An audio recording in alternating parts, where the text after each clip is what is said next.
5장 10절부터 12절까지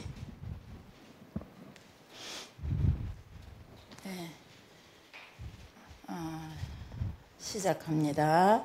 10절부터 12절까지 시작. 을을 위하여 뻘 만자는 복 있나니 천국이 그들의 것임이라.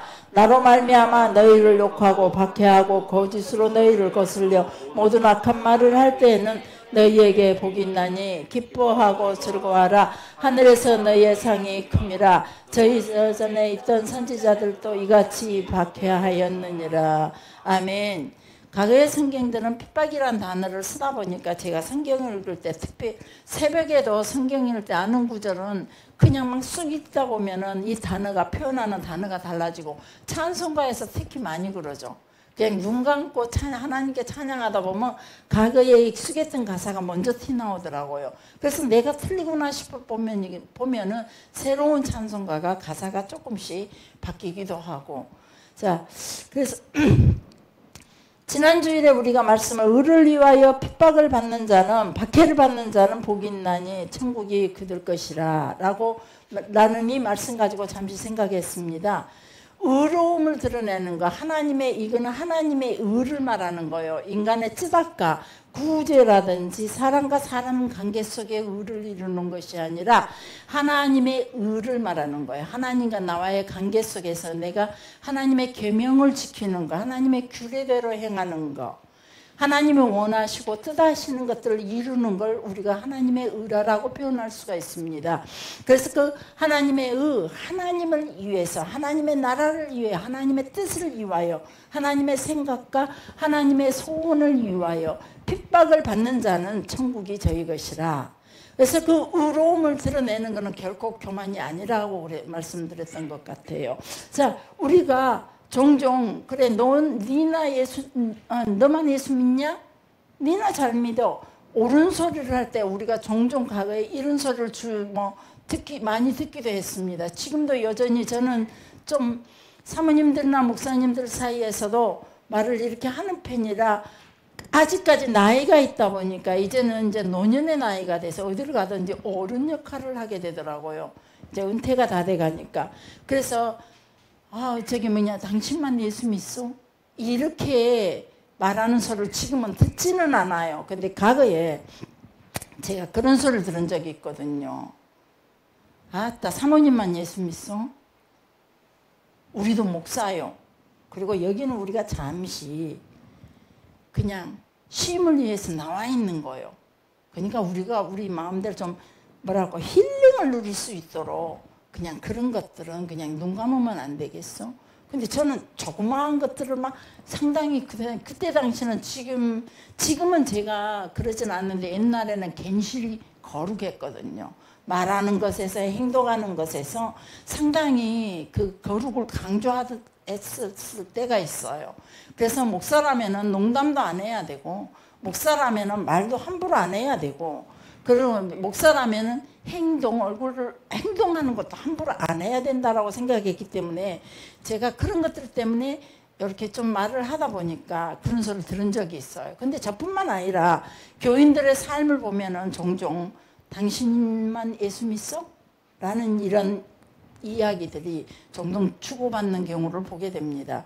그렇지만 그것은 교만이 절대 아니라는 거예요. 하나님의 의를 이루게 이미영 권사님 똑바로 예수 믿으시오.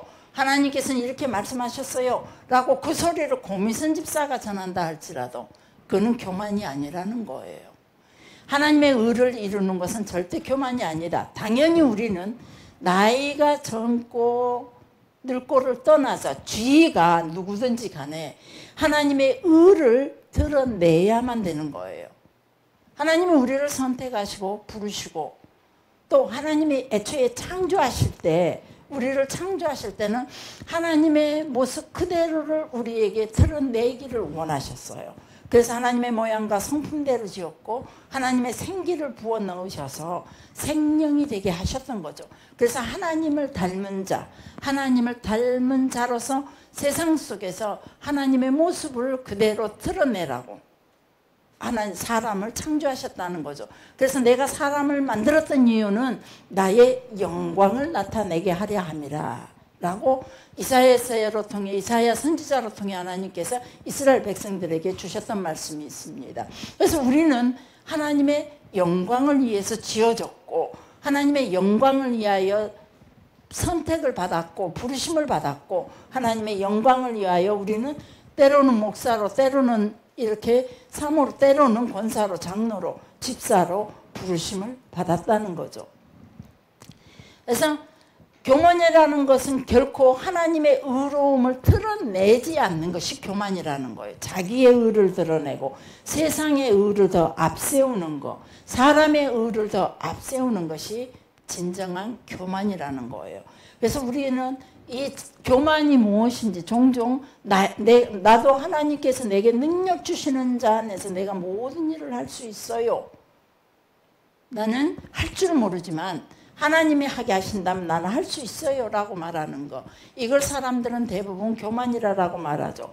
그리고 예수님께서 나에게 이렇게 역사하셨고 예수님이 나를 이렇게 사랑하시고 예수님으로 인해서 나는 이런 은혜를 입었고 이런 복을 누렸어 라고 설명하는 것도 때로는 그런 간증도 교만으로 취급받을 때가 있다는 거죠. 그러나 우리는 예수님을 자랑하고 하나님을 자랑하는 데 있어 그분의 계명을 지키기 위하여 때로는 그것이 물리적인 힘이 됐든 아니면 어떤 그 권위적인 힘이 됐든 여러 가지로 부딪히는 문제 속에서 끝까지 하나님의 의를 강조하며 나가는 우리에게 하나님은 절대 교만이라고 말하지 않는다는 거죠. 근데 그런 것들을 위해서 하나님의 의를 지키기 위해서 살아가는 자들은 반드시 핍박이 있다는 거예요.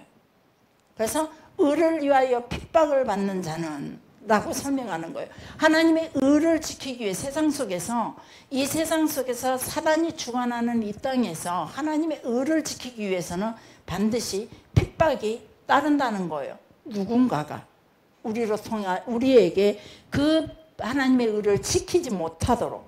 그래서 우리는 우리의 신앙생활을 할 때 여러분에게 질문을 한 가지, 저는 어렸을 때 이런 질문을 받은 적이 있어요. 제가 어렸을 때부터 이 성경에 대해서 질문하는 게 많았어요. 그러면 그때 우리 선생님 한 분이 제게 이렇게 말했어요. 성경 좀 읽어라 그래요. 궁금해서 물어보면. 근데 제가 성경을 읽었으니까 묻는 거죠. 근데 그분이 답변이 안 됐던가 봐요. 성경 좀 읽어봐. 그러면 답이 있다는 거죠. 그리고는 대답을 안 해주셨어요. 그러니까 지금 생각하니까 그때는 그게 너무 무안했어요. 내가 성경을 지극히 작게 읽는 사람이구나. 많이 읽지는 않았어요. 그런데 성경을 종종 읽다가 궁금한 게 있어서 물어보면은 그렇게 대답을 들은 적이 있어요. 근데 우리가 성경 그랬을 때 그분이 이런 질문을 했어요. 닭이 먼저야? 계란이 먼저야? 그 질문은 의도 없는 질문을 하시더라고요. 그래서 제가 성경적으로 그걸 닭이 먼저인지 계란이 먼저인지는 모르겠어요. 몰랐어요. 여러분은 어떠세요? 닭이 먼저예요? 계란이 먼저예요? 왜 닭이에요? 계란이 있어야 닭이 있죠? 하나님께서 창조하셨는데 물고기 이렇게 만드셨잖아요. 알을 만든 게 아니죠. 엥! 하시네요. 아니. 아니, 제가 머뭇했던 거는 이미영 권사님 내가 완전 몰라갖고 막 우기는 것처럼 엥? 하나님이 나를 먼저 창조했잖아요. 막 이러는 거예요. 그 질문에 제가 나도 알고 있는데 그랬어요, 속으로. 자, 어찌됐건 우리는 그러면 자 이번에 또 물을게요. 하나님의 공의가 먼저냐 사람이 더 중요하냐? 하나님의 공의가 먼저라는 거죠. 하나님의 공의도 사랑이에요. 하나님은 공의로 판단하시고 그 다음에 그 판단이 공의로 판단하시고 그 다음에 우리를 그 공의 가운데서 책망하시고 훈계하시고 책벌하시고 그리고 사랑으로 회개를 촉구하시는 거죠. 그리고 다시 회개하는 영혼들을 품어주시는 게 하나님의 사랑이에요. 품으시고 용서해 주신다는 거죠. 그래서 우리는 성경을 어떤 성경을 읽든지 성경을 이해하고 말씀을 순종하고 하나님의 나라를 이뤄가고 나라는 사람으로 통해 하나님의 공의와 하나님의 사랑을 이뤄가는 이 모든 삶이 우리의 모든 감각 기능의 균형을 이뤄가면서 해야 된다는 거예요. 어느 한쪽만 사용하게 되면 우리 교회는 사랑만 많이 요구하고 있어요. 현 시대 교회가. 근데 교회가 스스로도 사랑을 많이 요구하고 있고, 그래서 다른 교회는 책망하는 설교가 없고 전부 다 사랑의 설교라서 좋아서 사랑을 선포만 하기 때문에, 그래서 편해서 그 교회를 간다는 말을 참 수도 없이 들어요. 그러나 우리는 항상 우리가 온전하지 않는 인간이기 때문에, 늘 하나님 앞에서 불완전한 존재이기 때문에, 나라는 존재가 하나님 앞에서 어디가 틀어졌으며 제가 몸이 이렇게 균형을 이루지 못하는 전체적인 몸이에요. 그래서 저는요, 이 손 이러고 가만히 있으면요, 이쪽이 무거워요. 손의 길이도 무겁고, 또 손에 여기 무게도 다르고, 그리고 또 그 다음에 하도 썼으니까 이 손이 축 처져가지고 더 무거움을 이 손보다 곱배기로 느껴요. 이 손은 무겁다는 생각을 지금까지 한 번도 안 했거든요.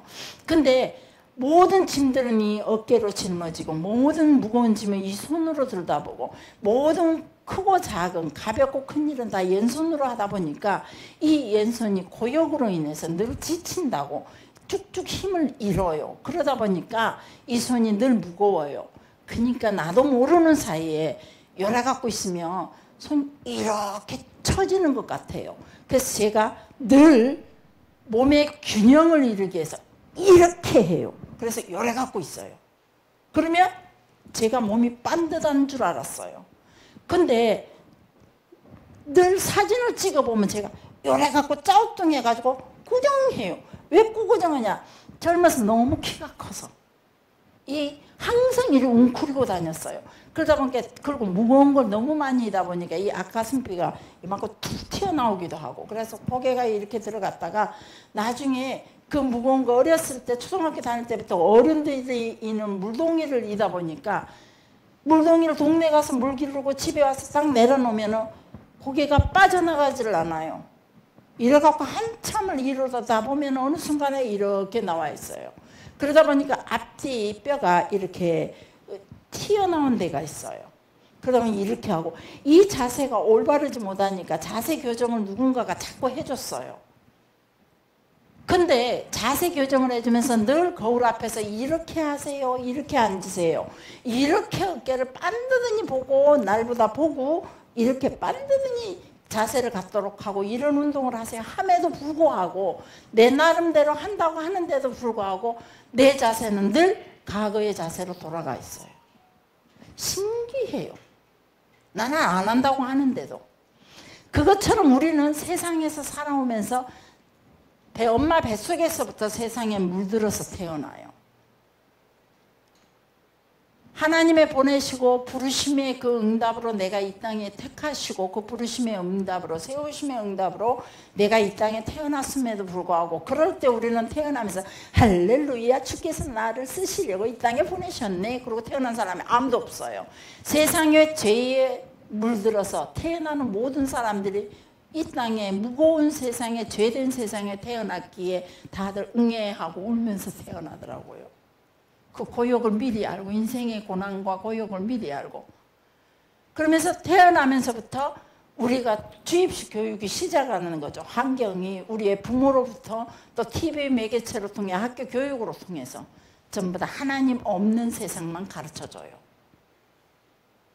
그래서 우리가 나이 들고 이 나이가 됐어도 목회자로 부름을 받고 긴 시간 목회자로 살았음에도 불구하고, 어느 순간에 우리의 생각이 세상 쪽으로 향하고, 우리의 귀가 세상의 귀에 귀를 기울이고, 우리의 눈이 세상의 변화에 눈을 돌리고, 그것이 좋아 보이기도 하고 아름다워 보이기도 하고 욕심을 가지게 되고, 이것이 우리 인생이다 이 말이에요.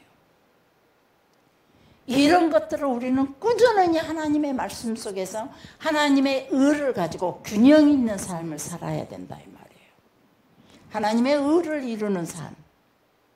그리고 이 땅에 주신 사람과 사람 관계 속에 쯔다까, 구제, 국률, 사랑 이런 것들로 균형을 잡힌 의를 행하면서 우리가 살아야 된다 이 말이죠. 그것이 바로 우리의 감각 기능으로 통해서 그 의를 이루어 가야 된다라고 지난 주일에 같이 말씀을 나눴어요. 마태복음 5장 12절을 보니까